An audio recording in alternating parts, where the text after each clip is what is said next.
Hi everyone, my name is Mike Bryan, and I'm happy to have here today Diana Phelps, who's Director of Operations with American Nursing Care, and also Jason Cramblett, who's Client Relations Executive. Yes, sir. Thank you both for coming today. I do appreciate it. So, as you know, we've had a lot of folks do these interviews to basically give everyone a better idea of what services are provided and what they could expect. But as always, first things first, how can someone get in contact with you? The easiest way is either via phone through our office or through my cell phone. My cell phone number is 740-221-8636. It's a confidential voicemail, so if people leave voicemail to it, I can return their calls if I'm not available at that moment. Then, of course, our office is 740-452-0569. Okay. I think about that. That's all right. And so, and I think you're kind of like me, phone calls are probably the easiest thing typically, but they do have those other methods they could get in contact with you. I know I looked on the website, and there's also a contact us form where they can put in their information that will get sent to your office eventually after it goes through the processes there. And before we started talking today, you mentioned there's a Facebook page that is monitored as well, so Correct. someone can ask a question there. Mm-hmm. So where is your office located? I know there are several offices here, but as far as in our neck of the woods and in our county, where's it located? Our office is up on Brandywine at 1206A, there by Pule's Jewelers. So if everybody knows where that's at, it's pretty easy to find, right there behind the BP. We've been here local for many years, and a lot of our clinicians are even local, so everybody has that hometown feel with us. Okay. So Jason, could you generally explain what your role is with the company as Client Relations Executive?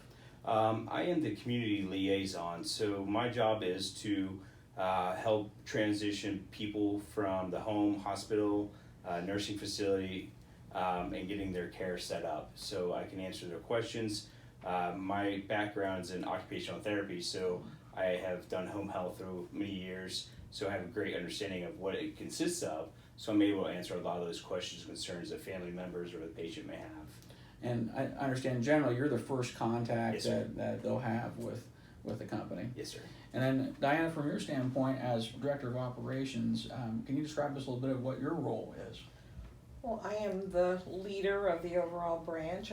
Our office staff, as well as our clinical staff that work out with the patients, responsible for the financial aspects as well as the compliance and clinical aspects with our Director of Clinical Services, Kendra Fletcher. Okay, all right. Now, as far as the services that you provide, can you explain a little bit of what's offered there? We have intermittent skilled care, which means that we have our nurses, physical therapists, occupational therapists, social worker, and speech therapy that come to the home periodically throughout the week to provide services to improve quality of life. And so generally, how does someone hear about your office? Is it, when they're discharged from the hospital, or explain how that works? Well, from the hospital standpoint, they have the choice when talking with case managers, social workers to prepare for discharge. And if they're interested in our services, they can let that person know, and they'll contact me or the office.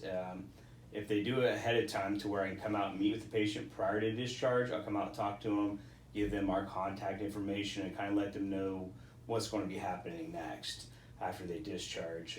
If they're coming from a skilled nursing facility, I take part in some of their care conferences, so the family and patients recognizing who we are, become a familiar face with them, and be able to help them with that transition.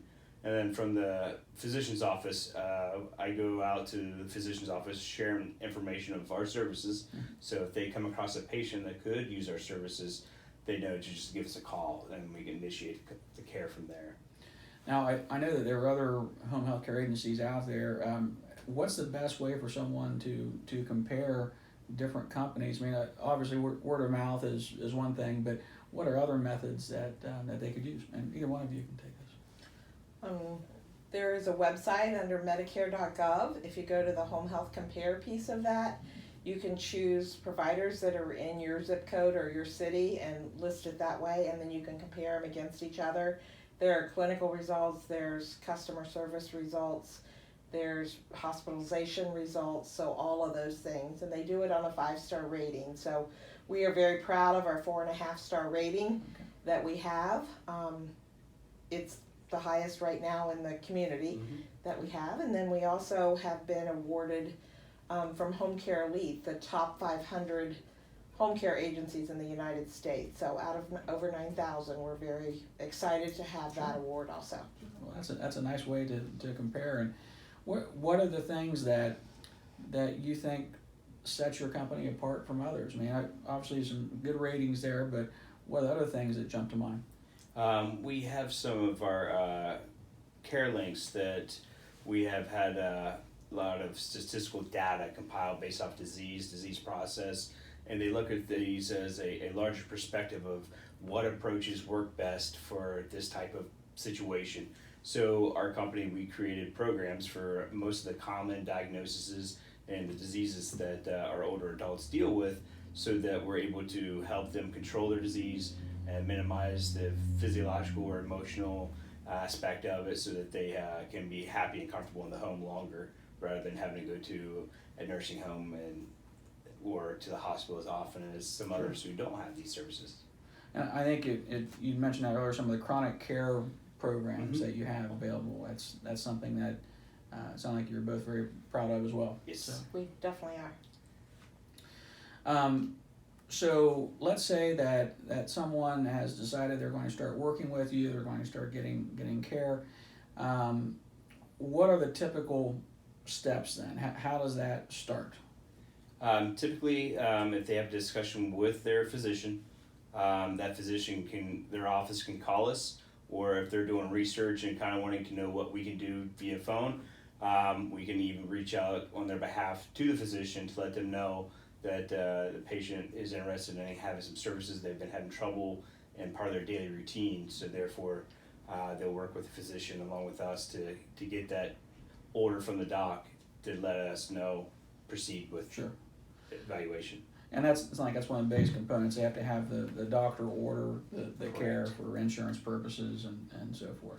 Correct. There are a couple of stipulations with home health and with some of the providers and some of the payers.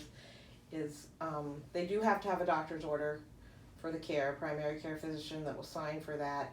With our Medicare population and some of the Medicare Advantage replacement programs, they also require that the patient be homebound. And by homebound, it means it has to be a taxing effort and short-term and infrequent in duration if they do go out. So they can go out to a doctor's appointment, or they can go out to see their great-granddaughter's birthday if they're coming back, as long as it is that taxing effort and infrequent and short-term in nature. So those are some of the stipulations. Now, not all of our commercial insurances require that, because we have some of the younger population who are able to get the care in the home and not have to stay in the hospital, because as we all know, everybody would rather be home than in any type of a facility. Absolutely. So when that all starts, then I assume there's some paperwork that they're going to have to sign to get started, and then you'll come out and meet with them, assess them, again review the information received from the doctor and determine the type of what care they might need. Correct. Usually after that initial order's been sent to us, our goal is to be working with the patient within the next 24 hours. So our office will call and set up a time frame that's convenient for them and for our team to come out.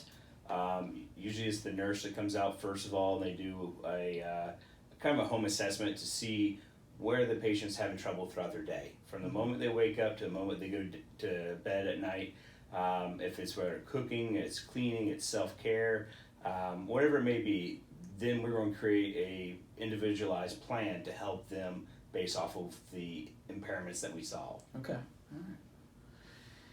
Well, and so when they decide again they're going to use your services for care, and one of the typical other questions those folks have is, how am I going to be able to pay for this? And I understand that insurance coverage, most insurances will cover this. They can obviously reach out to you to make sure their insurance does cover Medicare, Medicaid, but I understand right now not through passport services, that sort of thing, but just the community Medicaid variety. That's what is accepted right now. Okay.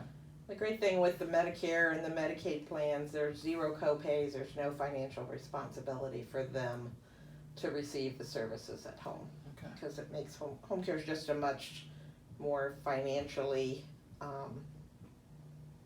Cost efficient. thank you. Yeah, that's Cost efficient idea. That's true though. A more cost efficient idea, yeah. Right. Well, I mean, your average cost in Ohio for nursing home care is now $6,905 per month, and Sure. it just makes a huge difference when someone knows how that can be paid for. So, all right. Well, so I think that gives folks a general idea of what they could expect when they're getting in contact with you, and certainly if they have further questions about how the process works, they can contact either one of you to explain the next steps. So again, thank you both for coming by today. Thank you for having us. I do appreciate it, and thank you all for stopping by again. We'll see you next time.